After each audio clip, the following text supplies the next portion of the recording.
pelajaran dari kisahnya Nabi Musa dengan Nabi Khidir. Dengan Nabi Khidir.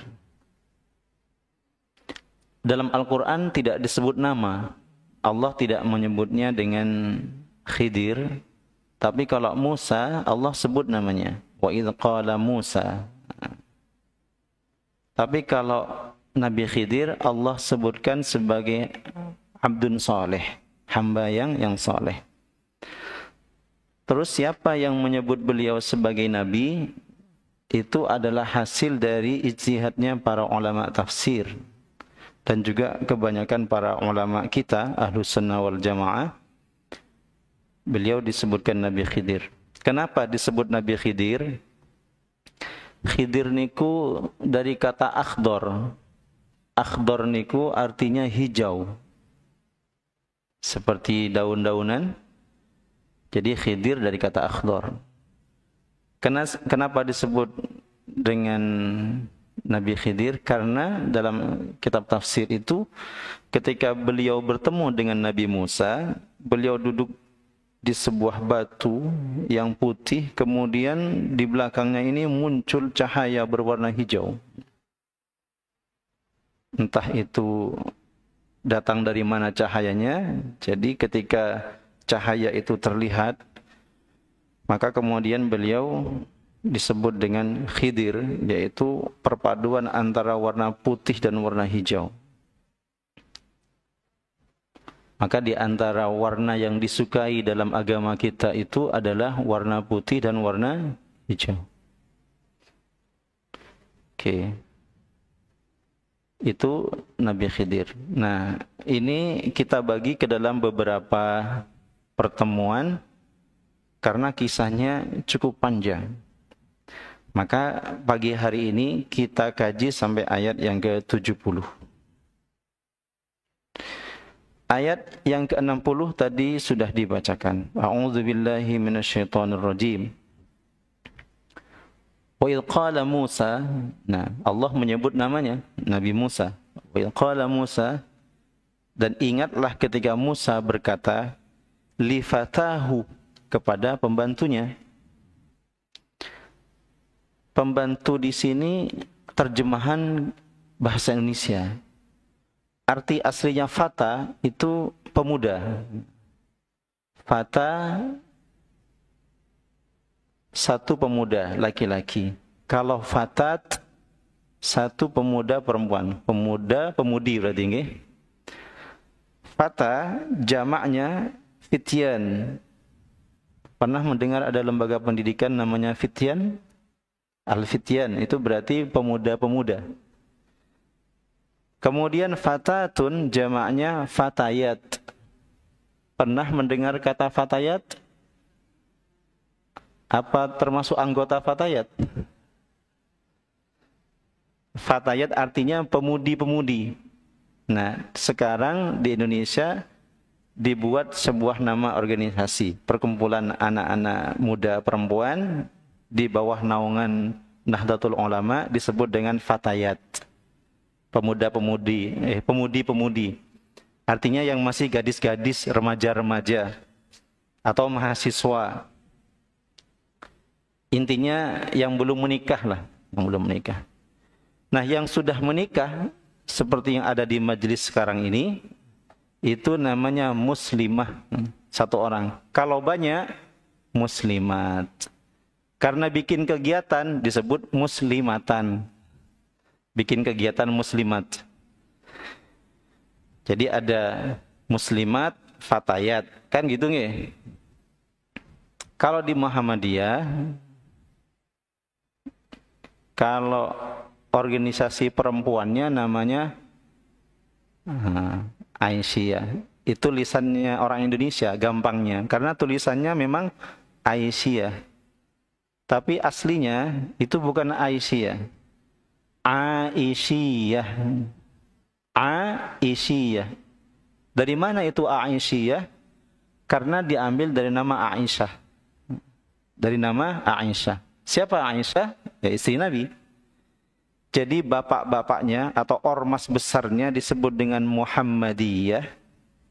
Sedangkan emak-emaknya mak-mak garis kerasnya itu, mak-mak yang semangat-semangat itu disebut dengan Aisyah. Maksudnya adalah organisasi perempuan yang semangatnya itu mirip seperti Aisyah, yang kecerdasannya seperti Aisyah, yang cantiknya juga seperti Aisyah, yang solehahnya juga seperti Aisyah, yang putihnya juga kayak Aisyah. Mungkin begitu, karena Aisyah kan disebut ya Humaira gitu kan oleh Rasulullah. Wahai istriku yang kulitnya putih kemerah-merahan, kan gitu. Karena memang dari dulu itu perempuan suka kalau dipanggil putih. Disebut putih suka. Meskipun lehernya hitam gitu. Karena mungkin belum skincarean mungkin. Jadi Aisyah kemudian Muhammadiyah. Tapi karena lidah Indonesia susah, apalagi orang Banyumas mengucapkan ain, Aisyah, jadi gampangnya Aisyah. Pengurus Aisyah, padahal aslinya Aisyah. Kembali ke ayat. Wa idh qala Musa li fatahu, dan ingatlah ketika Musa berkata kepada pemuda yang bersamanya, kemudian diterjemahkan ke dalam bahasa Indonesia pembantunya. La abrahu hatta ablugha majma'al bahraini aw amdiya huquba. Aku tidak akan berhenti berjalan sebelum sampai ke pertemuan dua laut. Atau aku akan berjalan terus sampai bertahun-tahun. Kenapa Nabi Musa ingin melakukan perjalanan panjang ini? Mencari seseorang, abdun soleh, hamba yang soleh tadi, di pertemuan dua laut. Jadi antara air asin dengan air tawar. Nah, pertemuan dua air ini, di situ ada sebuah gunung atau sebuah lembah yang di sana tinggal seorang hamba Allah. Bagaimana Allah menyampaikan tentang keberadaan orang tersebut? Dalam riwayat Muslim disebutkan, suatu hari Nabi Musa itu berkhutbah menyampaikan tentang isi kitab Taurat kepada umatnya, kaum Bani Israel.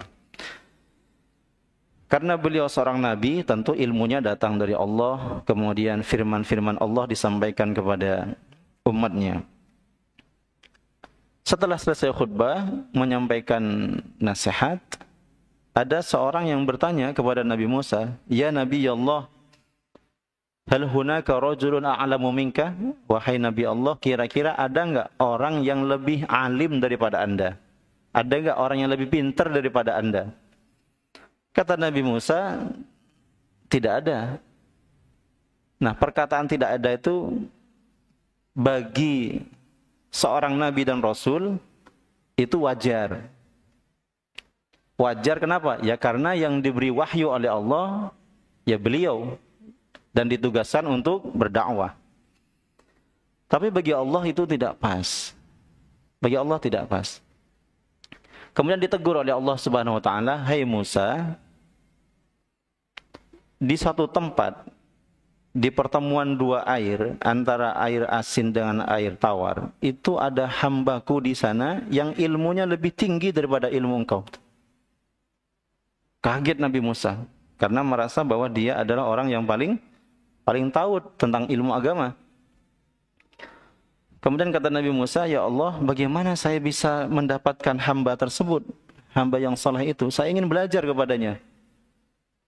Saya ingin belajar." Kemudian Allah memberikan petunjuk, datanglah ke sebuah tempat dengan membawa bekal makanan, dan bekal makanannya itu adalah ikan yang sudah kamu masak, dan nanti kalau kamu capek makan ikan itu. Ketika ikan itu hilang di suatu tempat, maka disitulah hamba itu berada. Nah, kemudian disebutkan dalam ayat yang ke-61, "Falamma balagha majma'a bainihima nasiya hutahuma fattakhadha sabilahu fil bahri saraba." ketika mereka sampai, mereka artinya Nabi Musa dengan pemuda yang bersamanya, sampai di pertemuan dua laut. Mereka lupa ikannya. Lalu ikan mereka itu melompat ke laut mengambil jalannya sendiri. Jadi ikan yang ditaruh di keranjang itu, yang sudah matang itu, yang sebenarnya bekal untuk dimakan, karena kecapean Nabi Musa dan pembantunya tertidur. Ketika pembantunya ini bangun, melihat ikannya melompat dari keranjangnya kemudian terjun ke laut. Cuman dia lupa, tidak menceritakan peristiwa itu kepada Nabi Musa. Falamma jawaza qala li fatahu atina ghada'ana. Ketika mereka telah melewati tempat itu, Musa berkata kepada pemudanya, kepada pembantunya tadi, atina ghada'ana, bawalah kemari makanan kami, makanan kita. Laqad laqina min safarina hadza nasaba. Sampai sini tadi bacanya nggih. Sungguh kita ini benar-benar sudah merasa lelah, letih karena jauhnya perjalanan ini. Nabi Musa tidak sadar kalau tadi dia itu istirahat di tempat yang sebenarnya itu adalah tempatnya Nabi Khidir. Tapi setelah dia meninggalkan tempat itu, di tengah jalan kelelahan dan minta makan. Ternyata apa? Ternyata kata pembantunya, qala, dia pembantunya menjawab, ara'aita idh awayna ila as-sakhrati fa inni nasitul hut. Tahukah engkau ketika kita mencari tempat berlindung tadi di batu tadi itu, sesungguhnya aku lupa bercerita kepada engkau. Ikan itu sudah tidak ada, sudah melompat ke laut, hidup lagi ikan itu. Wa ma ansanihu illa syaitanu an adhkurah. Yang membuat saya lupa menceritakan kejadian itu adalah syaitan. Niatnya ingin menceritakan tapi lupa. Wattakhadha sabilahu fil bahri ajaba. Ikan itu mengambil jalannya ke laut dengan cara yang aneh. Bagaimana tidak aneh? Wong ikan seharusnya dimakan, hidup lagi dan terjun ke laut. Nah. Kemudian kata Nabi Musa, kaget mendengar cerita itu, qala dzalika ma kunna nabgh. Kata Nabi Musa, itulah tempat yang kita cari. Tempat di mana ikan itu tadi hidup dan melompat ke laut, disitulah tempatnya. Itu yang sedang kita cari. Fartadda ala atharihima qasasa. Lalu keduanya kembali lagi menyusuri jalan yang sudah mereka lewati, balik ke tempat tadi, tempat di mana ikan itu hilang. Nah, terus apa yang terjadi? Fawajada 'abdan min 'ibadina atainahu rahmatan min 'indina wa 'allamnahu min ladunna 'ilma. Lalu mereka berdua bertemu dengan seorang dari hamba-hamba kami, yaitu hamba Allah yang telah kami anugerahi rahmat kepadanya dari sisi kami. Kami telah mengajarkan kepadanya ilmu dari milladunna, dari sisi kami. Nah, kata para ulama, kenapa kemudian para ulama menyimpulkan bahwa orang ini adalah nabi? Nah, di antaranya dari ayat ini. Karena hamba yang dipilih oleh Allah diberikan ilmu secara langsung, kemudian diberikan rahmah, diberikan perlindungan, kasih sayang, pertolongan, itu tidak lain adalah nabi. Meskipun bukan termasuk dari 25 nabi yang wajib kita ketahui. Tapi kalau ciri-cirinya seperti ini, kata para ulama, ini nabi. Karena jumlahnya nabi itu lebih dari 100.000. Nggih nomboten. Cuman yang wajib kita ketahui hanya 25. Itu pun agak lupa-lupa kita kalau ditanya. Kalau ditanya hafal nggak 25 Nabi dan Rasul? Dulu waktu TK hafal katanya. Sekarang sudah lupa. Ini sama aja dengan ibu-ibu ketika makan minum nggak kedengaran doanya, terus diprotes sama anaknya. Ibu kok nggak baca doa? Ibunya jawab gimana? Sudah, tapi dalam sudah tapi dalam hati. Aslinya lupa, nggih napa mboten? Kenapa nggak jujur aja seandainya lupa? Tapi kalau betul-betul dalam hati sampaikan. Kata anaknya, oh berarti doa itu harus dalam hati ya mama? Enggak, karena mama sudah pengalaman doa dari dulu. Jadi antara hati, pikiran, dan lisan menyatu jadi satu. Panjang ceritanya kalau sama anaknya. Doa itu diucapkan di lisan supaya didengar oleh diri kita sendiri dan juga diaminkan oleh malaikat. Kemudian disinilah para ulama menyimpulkan bahwa beliau adalah seorang nabi karena diberi ilmu langsung oleh Allah dan diberi rahmat oleh Allah. Dalam hadis Muslim diceritakan ketika Nabi Musa melihat seorang laki-laki yang sedang duduk bersila. Kemudian di belakangnya itu muncul cahaya kehijau-hijauan. Kemudian hamba yang saleh itu bertanya kepada Nabi Musa, "Siapa Anda?" Dijawab oleh Nabi Musa, "Saya Musa." Kemudian ditanya lagi, "Apakah Musa nabinya orang Bani Israel?" "Iya, saya Musa nabinya Bani Israel." "Terus untuk apa Anda datang ke sini?" "Saya ingin belajar." "Dari mana Anda tahu saya di sini?" "Allah yang memberitahu kalau Anda ada di tempat ini." Nah, tempat ini ibu-ibu sekalian itu ada di sekitar perbatasan antara Saudi Arabia, Yordania, dan Mesir. Ada teluk namanya Teluk Aqabah namanya. Jadi kalau kita lihat Laut Merah, kalau dari Yaman, bayangkan dulu ya, nanti kita bareng-bareng ke sana. Nah, Laut Merah, di kanan ini Ka'bah, Mekah, di ujung ini Yordania, kemudian ada teluk yang masuk sedikit airnya ke daratan. Nah, disitulah pertemuannya menurut para ulama tafsir. Nah, nanti kita insya Allah bareng-bareng ke sana rombongan.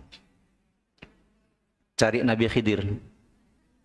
Tempatnya di mana dulu ketemu dengan Nabi Musa. Tapi yang perlu kita yakini, peristiwa ini terjadi karena diceritakan langsung oleh Allah dalam Al-Quran. Yang kedua, yang harus kita pelajari adalah hikmahnya, ilmunya. Tidak mesti kita harus sampai kepada tempatnya.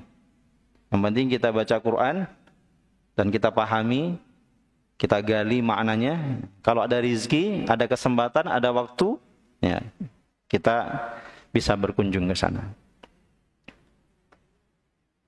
Faqala lahu Musa, kemudian Nabi Musa berkata kepadanya, "Hal attabi'uka ala an tu'allimani mimma 'allimta rusyda?"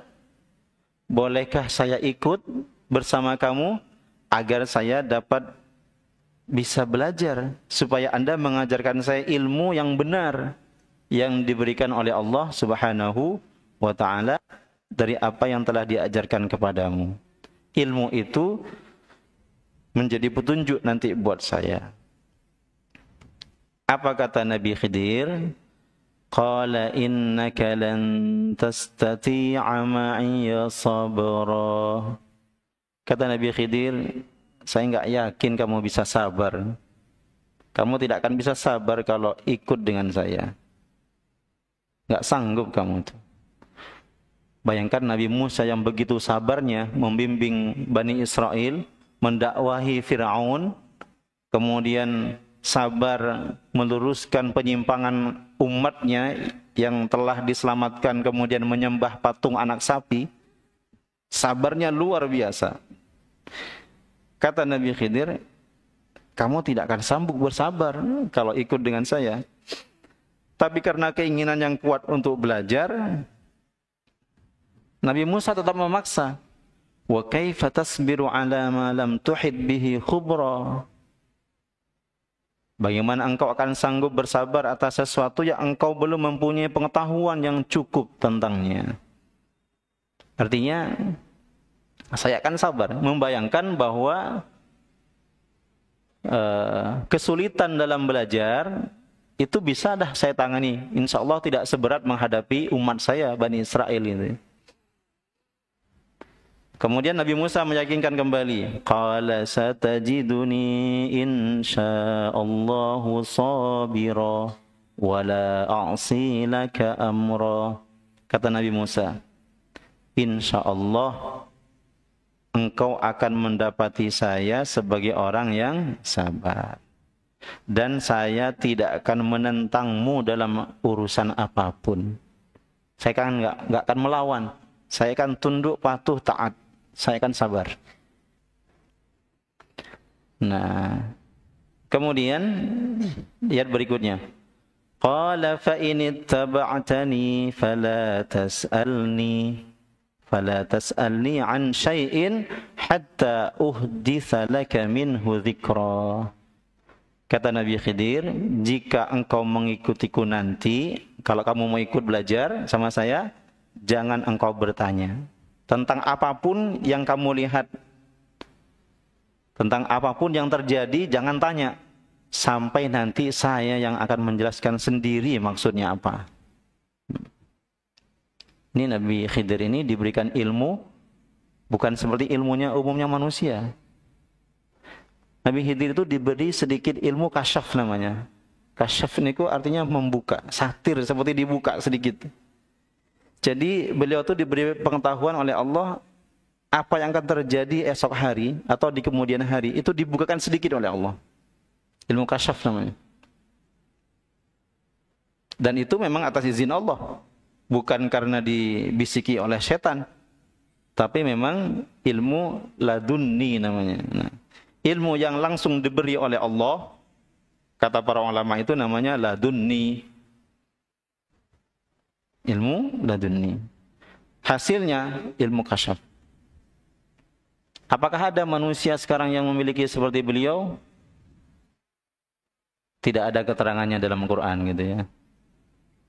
Nabi saja tidak diberikan seperti keistimewaan Nabi Khidir, kecuali dalam hal-hal tertentu saja. Kemudian, nah, kita lihat dari ayat ini, Nabi Musa alaihissalam itu ingin belajar kepada Nabi Khidir. Kalau kita lihat bahwa pengajaran itu ada dua macam. Yang pertama, pengajaran langsung dari Allah. Yang kedua, pengajaran dari manusia. Nah, pengajaran dari Allah itu ada dua macam. Yang pertama, wahyu. Yang kedua, ilham. Ini bukan nama orang ya. Nanti nama Pak Wahyu sama Pak Ilham bukan. Wahyu itu artinya sesuatu yang Allah turunkan kepada Nabi dan Rasul. Jadi yang mendapatkan ilmu langsung dari wahyu itu adalah Nabi dan Rasul. Sedangkan kalau ilham itu diberikan kepada wali-wali Allah, kepada orang-orang yang dekat dengan Allah, kekasih-kekasih Allah. Nah, kalau wahyu itu sudah terputus, sudah selesai. Terakhir kepada Nabi Muhammad sallallahu alaihi wasallam. Nah, kalau ilham ini masih berlangsung sampai sekarang. Kepada siapa? Ya kepada para wali yang memang mereka dekat dengan Allah. Yang mereka memang mencintai Allah dan Allah mencintainya. Yang dia itu ridha kepada Allah dan Allah ridha kepadanya. Yang dia selalu ingat kepada Allah dan Allah selalu ingat kepadanya. Itu namanya wali Allah. Siapa itu? Orang-orang yang betul-betul beriman kepada Allah dan memegang teguh keimanannya, istiqamah dalam Islam dan memperjuangkannya, mendakwahkannya, bersabar ketika mendapatkan ujian dan hanya memohon pertolongan kepada Allah Subhanahu wa taala sampai dia meninggal dunia. Itu secara umum wali itu seperti itu. Tapi kalau yang hadir di majelis ini itu beda wali. Nah ini wali murid kalau ini. Tapi bisa jadi dapat dua titel, wali murid plus wali Allah.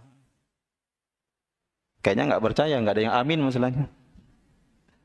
Kayaknya berat banget kan begitu nggih.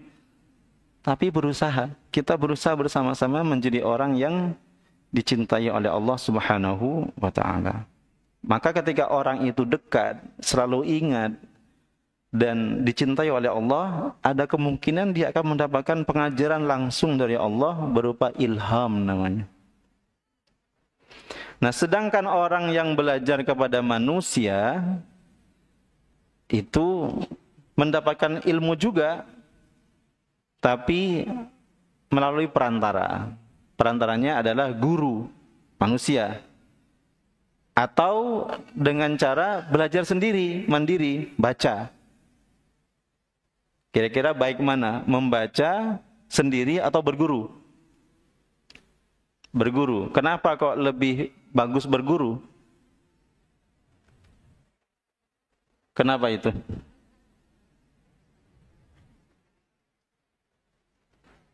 Membaca sendiri aja malas gitu. Kalaupun nggak malas, kadang nggak paham juga yang dibaca apa. Apalagi zaman kita sekarang, Masya Allah. Membacanya itu kebanyakan WA daripada buku. Termasuk yang berbicara ini. Kata para ulama, belajar kepada manusia, belajar kepada guru, itu lebih baik daripada membaca buku. Tapi kalau dikombinasikan, disatukan, itu lebih baik lagi. Jadi buku yang ditulis oleh guru kita, kita bacakan di hadapannya. Nah itu lebih bagus lagi. Masalahnya guru kita sekarang nggak nulis buku, nggak nulis kitab. Ketika kita membaca, yang nulis sudah meninggal dunia. Nggak apa-apa, berarti kita belajar kepada muridnya guru kita. Kalau muridnya sudah meninggal, ya muridnya murid guru kita. Itulah sanad namanya. Makanya dalam Islam itu belajar itu harus dari syekh, dari guru. Dalam tradisi Islam itu harus begitu. Kenapa?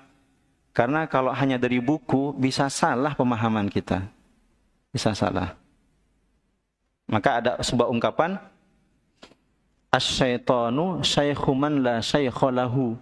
Setan itu bisa menjadi syekhnya orang yang tidak punya syekh. Artinya kalau kita hanya belajar dari buku saja, apalagi nggak belajar sama sekali, nah itu parah lagi itu. Uang belajar dari buku saja, tidak mendengar penjelasan dari guru, itu bisa berbahaya. Sekarang saya mau tanya, ibu-ibu bisa berwudu seperti sekarang ini, itu hanya cukup baca atau karena dibimbing oleh guru? Dibimbing.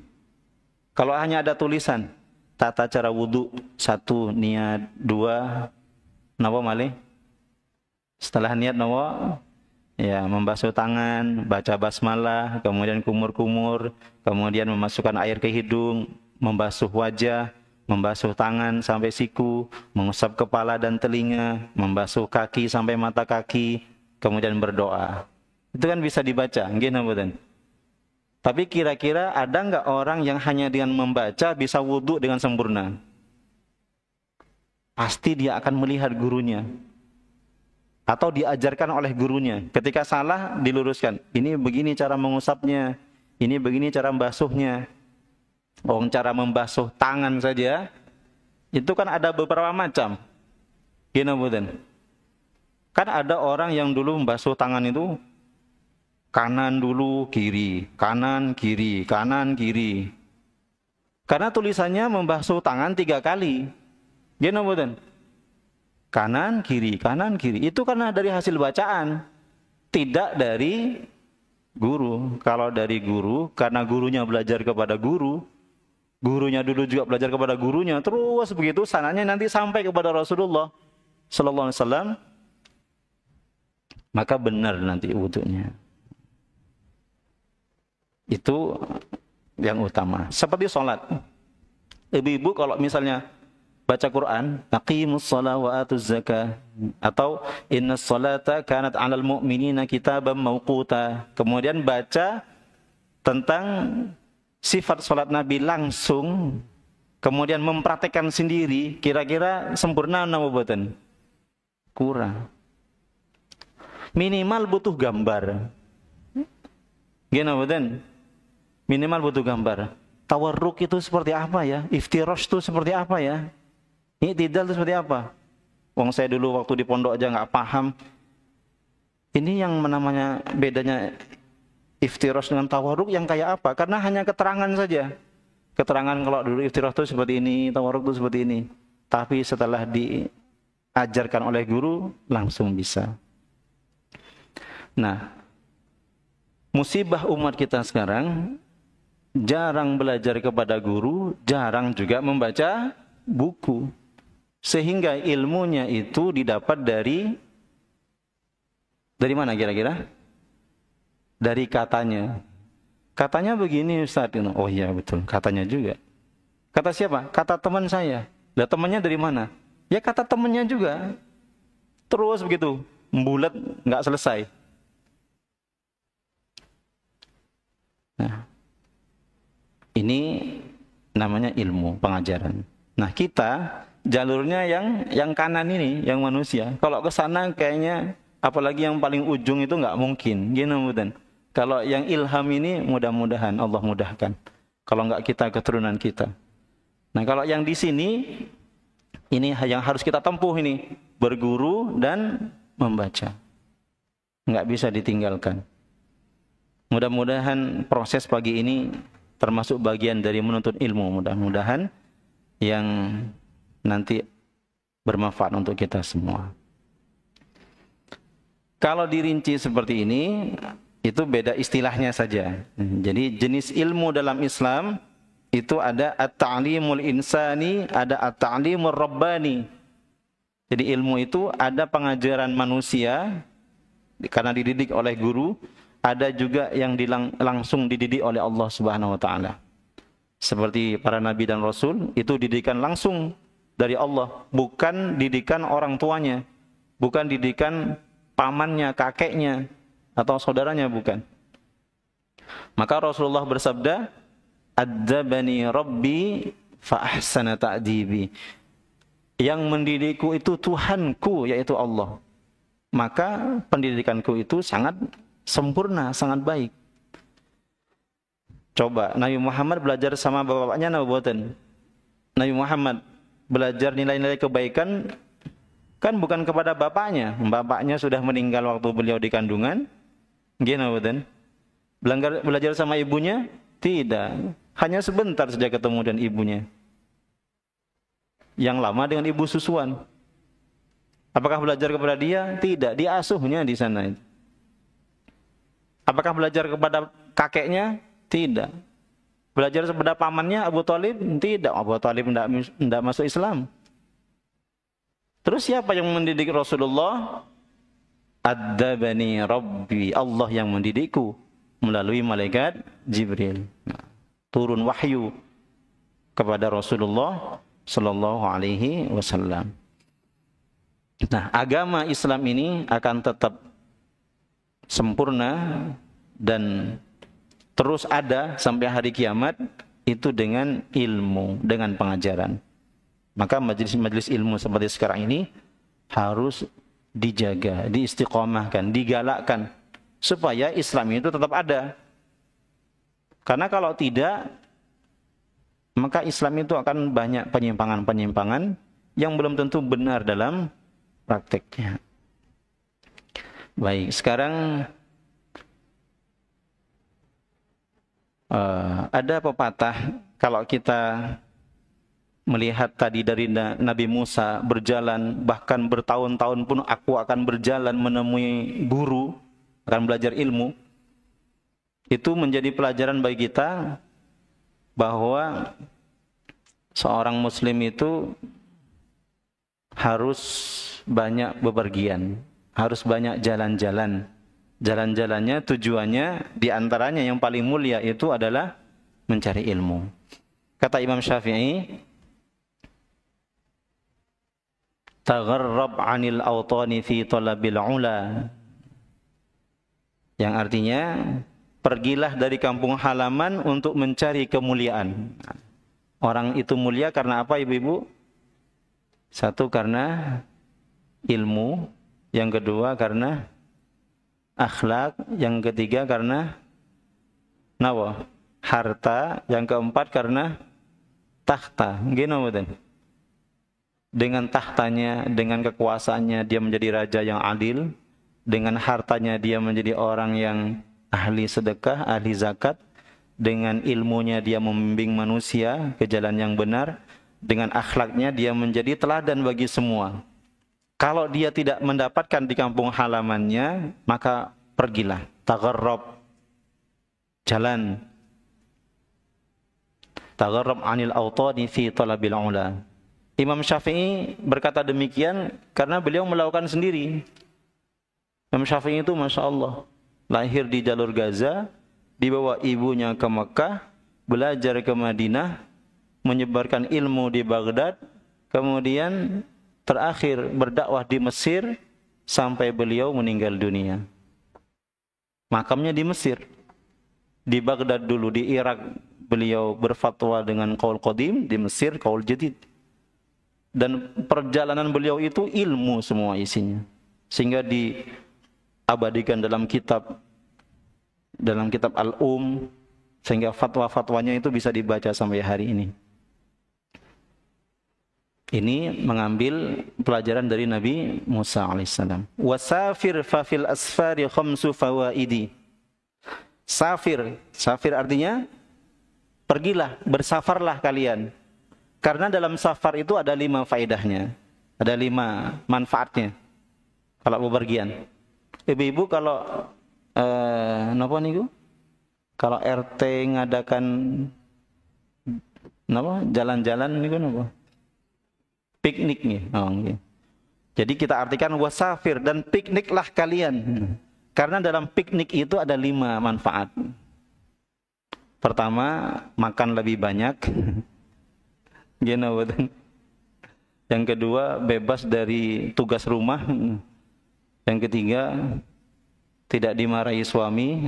Yang keempat, enggak direpoti anak. Yang kelima, bisa foto bersama teman-teman, kan gitu. Itu 5 manfaatnya piknik itu. Tapi kata Imam Syafi'i, pergilah kalian dari kampung halaman, karena dalam bepergian itu ada 5 manfaat. Yang pertama, tafarruju hammin wa iktisabu ma'isyatin. Napa niku maknane? Tafarruju hammin, menghilangkan stres, kata dia. Apalagi bagi ibu-ibu, itu kan hampir setiap hari stres kan. Jadi kalau piknik itu hilang stres. Tafarruju hammin, menghilangkan stres, menghilangkan sumpek kegundahan, ham. Waktisabu ma'isyatin, dan mendapatkan ma'isyah. Kok bisa mendapatkan ma'isyah? Piknik sambil jualan, jalan-jalan sambil jualan. Ke Batu Raden bawa makanan, bawa cemilan, digelar, ditikar, dikasih harga 10 ribuan, kan? Jalan-jalan sambil jualan. Waktisabu ma'isyatin. Laki-laki begitu, keluar dari negerinya, merantau, cari apa? Cari ma'isyah, dan juga menghilangkan stres. Wong setiap hari disuruh kerja sama istri. Kerja sana kerja. Enggak apa-apa kamu pergi lama, yang penting kirimannya lancar ke rumah, kan gitu. Karena perempuan enggak butuh suami, butuhnya belanja. Pergi sana, kata suaminya, alhamdulillah, ini saya mengamalkan perkataan Imam Syafi'i ini. Pergi merantau, menghilangkan stres dan juga mendapatkan ma'isyah. Karena kalau kerja di tempat yang jauh, enggak kelihatan istri, enggak ketahuan keluarga, itu hilang gengsinya. Gimana? Kalau di kampung halaman, mau jual nasi goreng, malu. Mau jual gorengan, takut kelihatan tetangga. Mau jadi kuli bangunan, loh masa sarjana kuli bangunan, dan pokoknya bingung. Tapi kalau di negeri orang, nggak ada yang tahu. Semua dikerjakan. Cuci piring iya, nyapu di jalan boleh, jadi tukang panggul oke. Yang penting dapat uang. Ketika dikirim ke rumah, istrinya mengatakan, kok banyak uangnya? Abang kerja apa? Semua yang nggak boleh dilakukan di kampung, aku kerjakan semua di sini. Nah, misalnya. Yang penting halal. Tafarruju hammin waqtisabu ma'isyatin. Nah, ini kan 5 tadi, kan baru 2. Wa ilmun wa adabun wa suhbatu majidi. Nah, yang ke 3, 4, dan 5 itu dalam satu bait syair. Orang kalau safar itu dapat ilmu, kemudian mendapatkan adab dari orang misalnya. Kemudian wasuhbatu majidi, dan akan berkumpul dengan orang soleh. Tentu ini adalah safar yang bukan maksiat tujuannya, safar yang baik, safar yang membawa manfaat. Jadi 5. Tafarruju hammin wa iktisabu ma'isyatin wa ilmun wa adabun wa suhbatu majidi. Imam Syafi'i mengatakan ini, beliau dari jalur Gaza, beliau lahirnya di Gaza, dibawa ibunya ke Mekah belajar kepada orang-orang soleh, kepada sisa-sisa tabi'in yang masih ada. Kemudian ketemu dengan Imam Malik di Madinah, belajar kitab Muwatta di sana sampai khatam. Kemudian belajar lagi ke Kufah, ke Irak. Pokoknya beliau itu mendapatkan ilmu, mendapatkan adab dari guru-gurunya, dan juga mendapatkan contoh dari orang-orang yang soleh. Nah, anak-anak kita juga begitu. Kalau sudah remaja, jangan terlalu banyak di rumah. Suruh belajar keluar. Yang laki-laki terutama, suruh belajar keluar. Cari apa? Cari 5, nak. Cari 5. Di antaranya ini.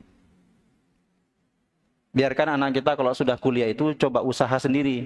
Enggak usah selalu dikirim setiap bulan. Usaha. Ini ibu kasih modal. Buat buka usaha, ini buat makan. Nanti kalau usahanya sudah berkembang, uang makannya kurangi sedikit, tambahin ke modalnya misalnya. Latih anak kita supaya mandiri. Suruh pergi. Kalau di kampung sendiri mungkin malu. Tapi kalau tidak dilihat orang tua, tiba-tiba pulang sudah bawa ijazah, bawa apa lagi kira-kira? Bawa uang bisnisnya, bawa calonnya. Sudah bisa mandiri. Nah, hikmah dan pelajarannya apa ibu-ibu? Yang pertama, kisah Nabi Musa dan Nabi Khidir ini mengajarkan kepada kita semangat belajar. Nabi saja masih cari ilmu, apalagi kita. Nabi Musa saja yang langsung diajak berbicara oleh Allah, Kalimullah gelarnya, itu masih haus ilmu, pengen belajar. Ketika mendengar ada orang yang lebih alim, lebih pintar daripada beliau, semangat untuk belajar. Bahkan beliau, saya akan berjalan meskipun bertahun-tahun jauhnya untuk menemui hamba yang alim itu, hamba soleh itu.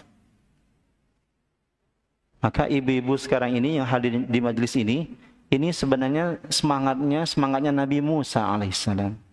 Spiritnya Nabi Musa. Meskipun nggak nyampe setahun dari rumah ke masjid nih. Gini bukan? Ada yang diantar oleh suaminya, ada yang berangkat sendiri, ada yang diantar oleh Grab, dan seterusnya. Berarti semangat Nabi Musa itu masih menyala di masjid ini, kira-kira. Cuman masalahnya kualitas yang ngisinya tidak seperti Nabi Khidir, itu aja. Tapi yang penting semangatnya ibu-ibu itu. Karena niat yang ngisi di sini juga ingin belajar. Ingin belajar. Karena sebaik belajar itu adalah mengajar katanya. Percaya apa buatan?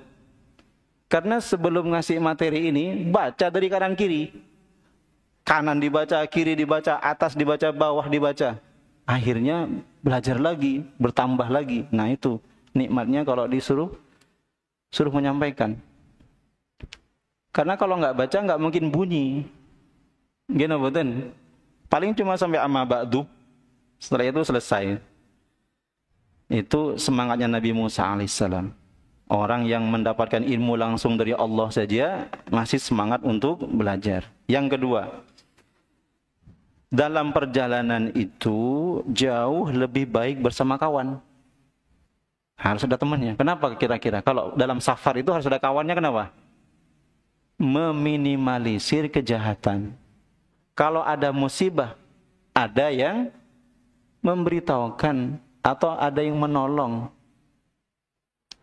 Orang kalau safar sendirian, meskipun dia seorang ustadz besar, tapi godaannya juga lebih besar. Peluang untuk berbuat maksiat itu juga besar. Kenapa? Karena nggak ada orang yang kenal. Gimana betul? Kayaknya kurang yakin ibu-ibu. Ini yang saya sampaikan ini pengalaman pribadi ibu-ibu. Dan pengalaman semua orang-orang yang lain. Meskipun ustadz sebesar apapun dia, kalau sendirian safarnya, subhanallah, peluang maksiatnya lebih besar. Naik pesawat misalnya. Naik pesawat. Masuk ke pesawat, yang nyambut siapa? Pramugari. Kira-kira pramugari itu lebih cantik atau lebih jelek dari istri ustadznya itu? Lebih cantik. Lebih wangi apa lebih bau dari istrinya? Lebih wangi. Subhanallah. Tapi kalau dia bersama teman, bersama kawan, minimal malu sama temannya. Malu dia mau genit, mau toel-toel misalnya. Malu. Kenapa? Loh, ustaz kok begitu? Nah gitu. Tapi kalau sendirian, satu pesawat nggak ada yang kenal, wah peluang maksiatnya besar.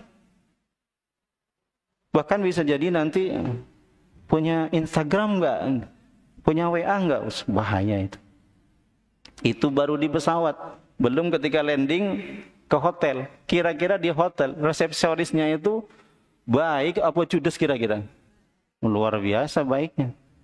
Supaya kita balik lagi ke hotel itu. Itu juga pintu setan tuh, godaan itu. Subhanallah.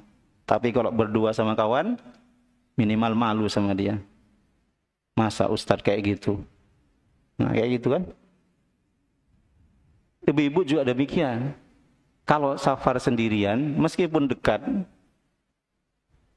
sama nama boten perasaannya yang dialami. Enggak usah dijawab. Karena saya sudah tahu jawabannya. Bersama kawan. Apalagi jenengan harus sama mahram. Gimana boten? Laki-laki saja potensi untuk bermaksiat itu lebih besar. Kalau sendirian bisa jadi dia ketiduran kemudian tidak sholat, nggak ketahuan, nggak apa-apa. Tapi kalau ada temannya, loh masa ustadz sholatnya bolong-bolong, masa ustadznya sholat jam 9 subuhnya gitu ya. Terus dijawab, saya sholat duha. Loh, duha kok ada kunutnya? Itu duha paket baru misalnya. Yang ketiga, disunnahkan menyebut pembantu dengan panggilan yang tidak merendahkan. Dari ayat tadi itu. Apa kata Nabi Musa? Kata Allah menceritakan tentang Nabi Musa. Kata Allah, wa qala li fatahu. Dan Musa berkata kepada pemuda yang bersamanya. Nah, Allah tidak menyebutkan wa qala li khadimihi, tidak. Tidak mengatakan wa qala li 'abdihi. Berkata kepada budaknya, berkata kepada pembantunya, enggak. Maka kata para ulama, meskipun kita punya pembantu, punya rewang, maka panggillah dia dengan panggilan yang tidak merendahkan, tidak menyakitkan. Bukan hanya panggilan, perlakuan, sikap. Ingat Anas bin Malik ketika menjadi pembantu Nabi selama 10 tahun lebih. Masya Allah, seperti itulah. Jadi kalau tradisi orang kita nyebut pembantunya, bilangnya apa? Mbaknya di rumah, kan gitu nggih? Anaknya sama siapa? Kok ibu-ibu berangkat ngaji ke sini? Sama mbaknya di rumah. Orang mengira mbaknya itu bisa kakaknya, nggih napa mboten? Padahal mbaknya itu adalah rewangnya. Rewang niku lebih halus daripada pembantu, nggih napa mboten?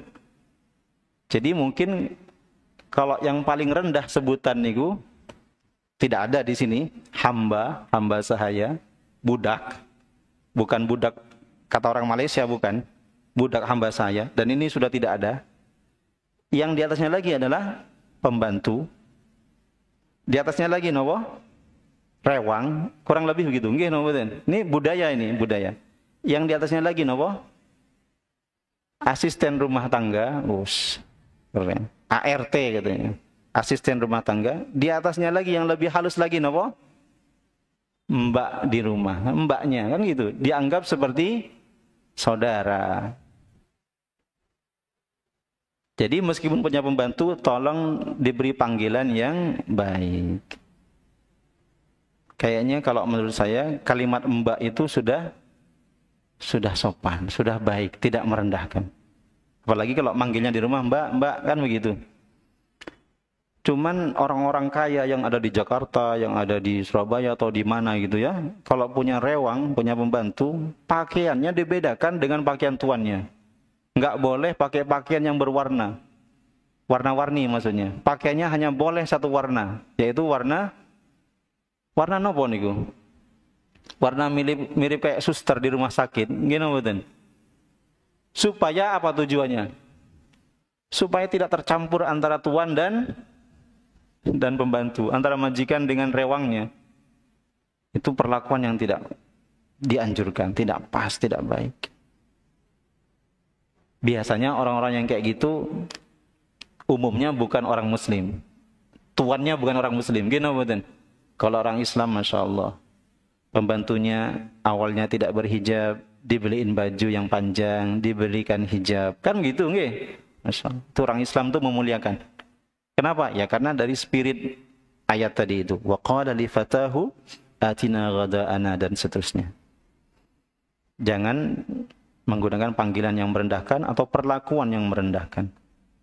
Itu yang juga dicontohkan oleh baginda Rasul sallallahu alaihi wasallam.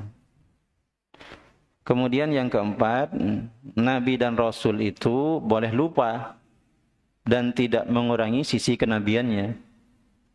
Kalau maksiat, tidak. Tapi kalau lupa, boleh. Kenapa? Ya karena manusia biasa, seperti kita. Bahkan lupanya Nabi itu rahmat bagi kita. Misalnya, Nabi Muhammad SAW pernah lupa, sholatnya itu kurang 1 rakaat.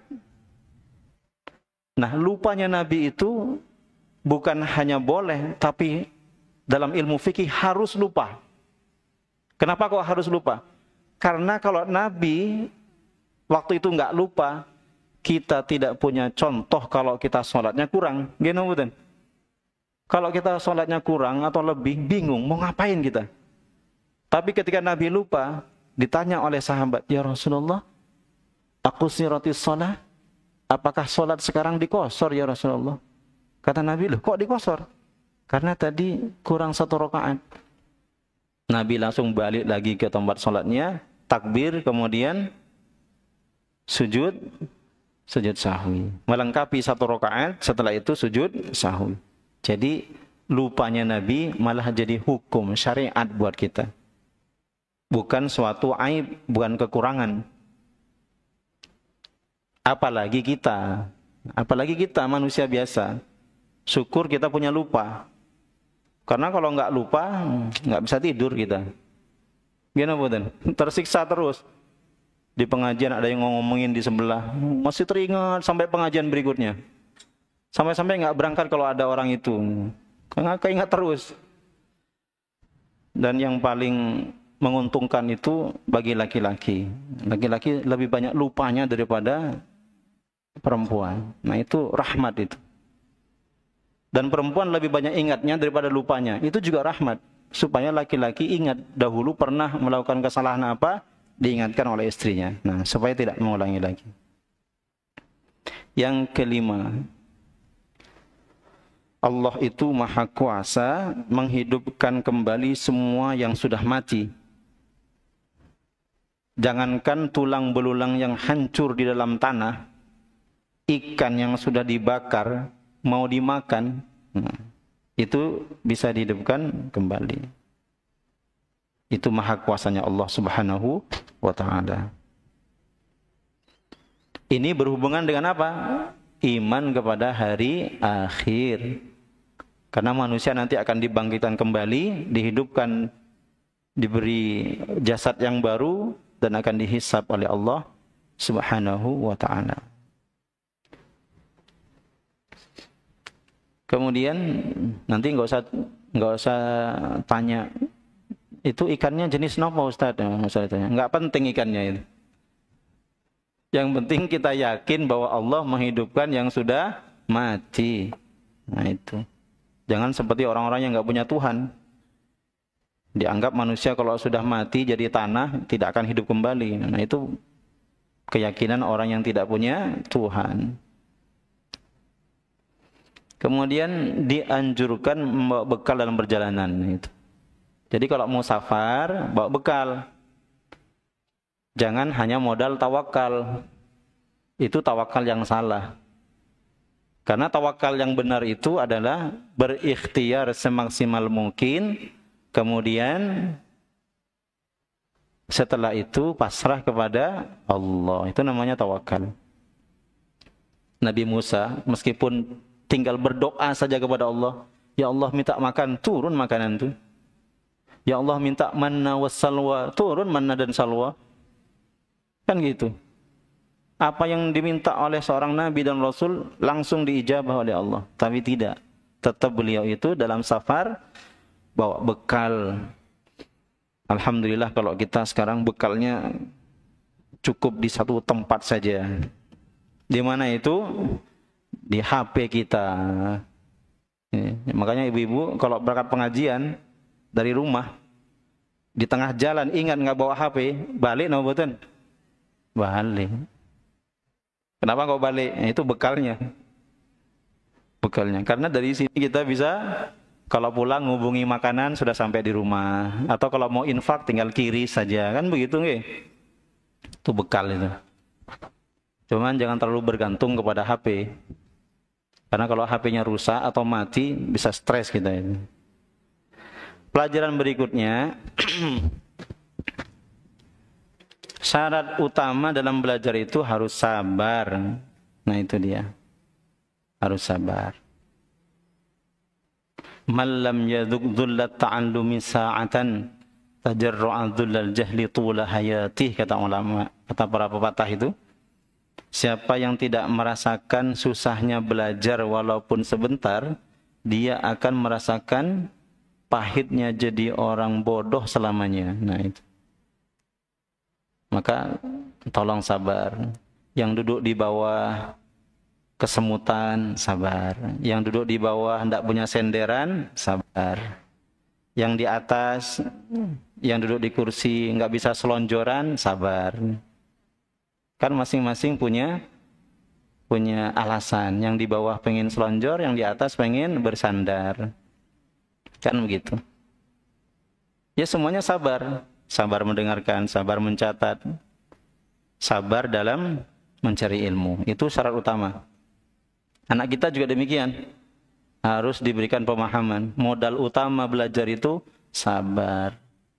Kalau tidak sabar, pasti nggak akan mau belajar. Belajar tartili misalnya.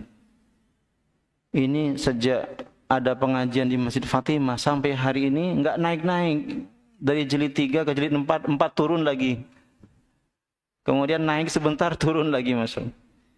Tapi harus sabar. Harus sabar. Itu intinya orang belajar itu harus sabar. Kalau kita tidak sabar, kayaknya kita nggak akan bisa baca tulis sekarang ini. Gimana betul? Dulu waktu kita belajar sulit, nampak langsung bisa kira-kira? Sulit. Tapi karena kita sabar terus mengeja, menghafal sedikit demi sedikit. Karena keberhasilan itu bukan didapat dari sebuah kekuatan, tapi dari kesabaran. Buktinya apa? Batu besar itu bisa terbelah, itu bukan karena dihantam oleh orang yang kuat, tapi karena ditetesi air setetes-setetes, tapi lama waktunya. Setahun belum pecah, 2 tahun, 3 tahun, sampai 100 tahun baru ada lubang. 200 tahun mungkin nanti pecah. Begitu. Jadi sabar itu kunci kalau ingin jadi orang yang berilmu. Yang berikutnya, fokus pada tujuan jika melakukan safar. Nah, safar itu yang baik adalah punya tujuan. Tujuannya apa? Ya, tujuannya untuk 5 hal tadi itu. Yang 5 hal tadi yang disebutkan Imam Syafi'i itu baik semua itu. Sesuai dengan anjuran syariat. Bukan safar untuk maksiat, bukan safar untuk menyakiti orang lain, bukan safar untuk balas dendam, dan seterusnya bukan. Tapi untuk 5 hal tadi. Tafarruju hammin waqtisabu ma'isyatin, wa ilmun wa adabun wa suhbatu ustadin, atau wa suhbatu majidin. Nah, gitu. Makanya kalau belanja ke mall, ibu-ibu, atau belanja ke supermarket atau ke pasar, ingat tujuan utamanya nopo. Berangkat ke pasar nopo? Beli ikan, beli beras, beli minyak. Misalnya di rumah yang nggak ada 3 ini, fokus itu dulu. Jangan ketika di pasar, ternyata di samping ikan ada pakaian, di samping pakaian ada cincin dan gelang, dan ternyata yang utama nggak kebeli, yang kebeli malah yang di sebelahnya. Setelah balik ke rumah, suaminya lapar, minta makan. Udah kemana ini masakannya? Sudah aku belikan anting dan gelang, misalnya. Kenapa? Karena sudah lama nggak punya anting dan gelang. Padahal sebenarnya suaminya sedang menyimpan uang untuk membelikan itu. Nah, misalnya. Jadi fokus kepada tujuannya dulu, jangan tergiur dengan yang lain. Tujuan anak kita disuruh belajar ke Jogja misalnya, ke Jakarta, atau ke Semarang, fokusnya yang utama adalah belajar. Fokusnya utama adalah belajar. Jangan sampai belajar dikalahkan sama yang lain. Yang ketiga, bergurulah kepada orang yang mendapat rahmat dan petunjuk dari Allah. Kalau cari ilmu, khususnya ilmu agama, cari kepada orang yang memang punya ilmu agama. Dan juga orang yang dirahmati oleh Allah. Yang dirahmati itu artinya orang yang mendapatkan petunjuk. Maka saya tidak setuju kalau ada anak-anak kita atau cucu kita belajar agama kok kepada orang yang tidak beragama. Atau belajar agama kepada orang yang berbeda agamanya dengan kita. Itu saya tidak setuju. Kenapa? Karena spiritnya beda dengan apa yang diceritakan Allah dalam Al-Quran. Jadi Nabi Musa belajar kepada Nabi Khidir itu karena Nabi Khidir lebih ahli dalam ilmu agama. Misalnya belajar tafsir Quran ke Amerika. Dosennya orang Nasrani. Pembantu dosen, dekannya orang Yahudi misalnya. Yang nggak dapat ilmu yang mengantarkan kepada petunjuk Allah. Pinter sih pinter, tapi nggak dapat petunjuk. Dan otomatis juga tidak mendapatkan rahmat. Maka oleh Nabi dikatakan, man izdada ilman lam yazdad hudan lam yazdad minallahi illa bu'dan. Kalau ada orang yang ilmunya bertambah tapi tidak bertambah hudanya, petunjuknya, maka dia akan semakin jauh dari Allah Subhanahu wa taala. Nah, itu yang dimaksud Nabi siapa? Orang yang belajar agama bukan kepada orang yang ahli agama, hanya pinter logika saja. Nah, itu tidak disarankan. Maka kalau ingin belajar Islam, ya kepada ulama-ulama kaum muslimin. Belajar tafsir, belajar fikih, kok sama orang-orang Inggris, sama orang-orang Amerika, yang mereka notabene bukan beragama Islam. Nah, itu salah alamat. Kalau belajar bikin pesawat, kalau belajar bikin mobil, kalau belajar bikin bangunan, boleh kepada mereka. Tapi kalau dalam urusan agama, kepada orang yang memang ahli agama. Yang keempat, nah itu pertanyaan tadi. Belajar paling baik itu adalah belajar dari guru.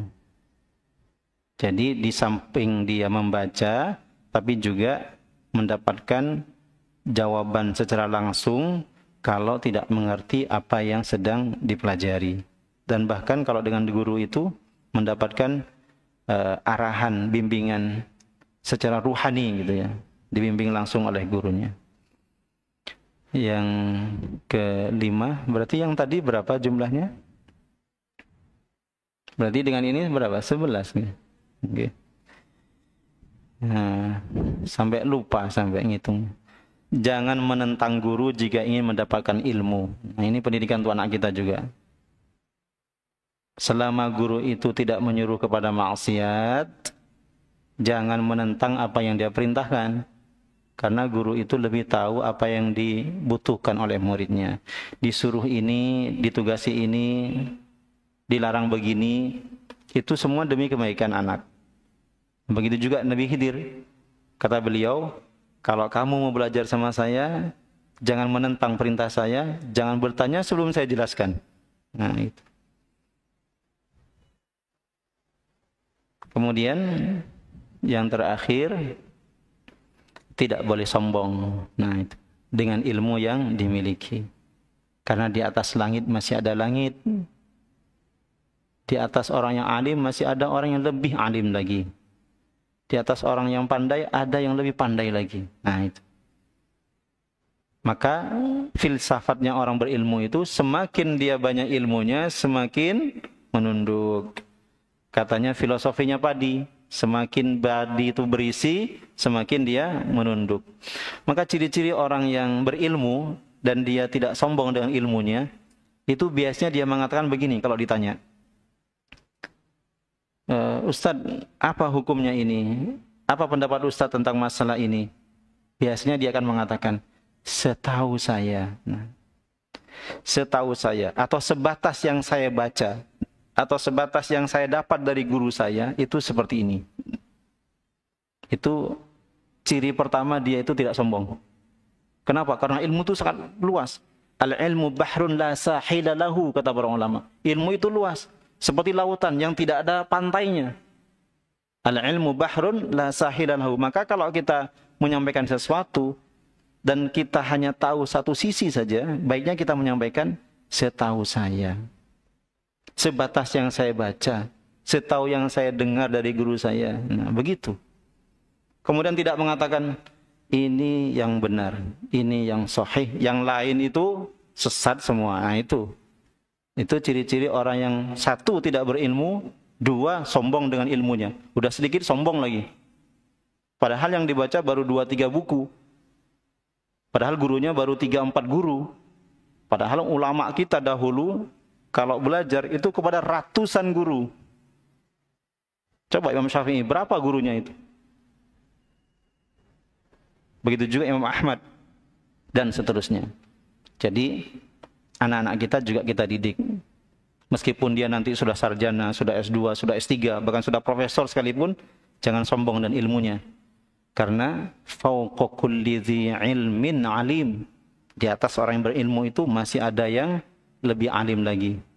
Kalau di dunia misalnya dia yang paling pinter, paling alim, kira-kira ada nggak yang di atasnya? Ada. Siapa itu? Allah Subhanahu wa ta'ala.